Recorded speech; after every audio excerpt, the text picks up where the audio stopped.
Kebentang berkruan bra Yesula Vanyhom gặp an khăn bay lu Bunam anh chẳng ran hôm mà gặp an mai gia nam soan gặp vay mà Yesu yor là gặp anh cha ra gây đột hăng tâm băng gặp sơ ghê ấm túc lu băng ra ăn gặp cùng tâm ngập đa Yesu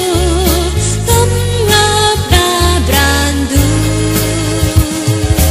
ôi win ngàn nghền nào tâm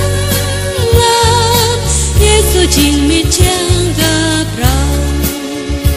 gặp tăng berkruan bra Yesula le anda gặp an đầm đan gặp an dak rimbu nam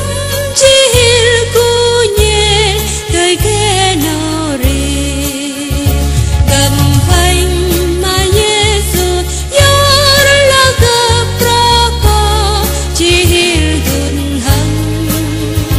nào chi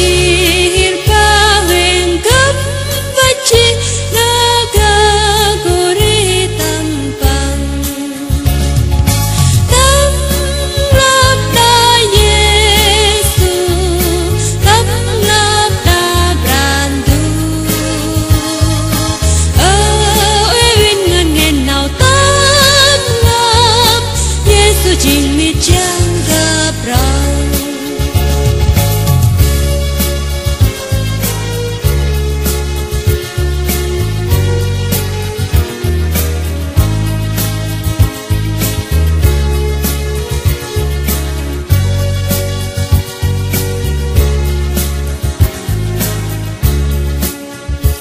gặp tăng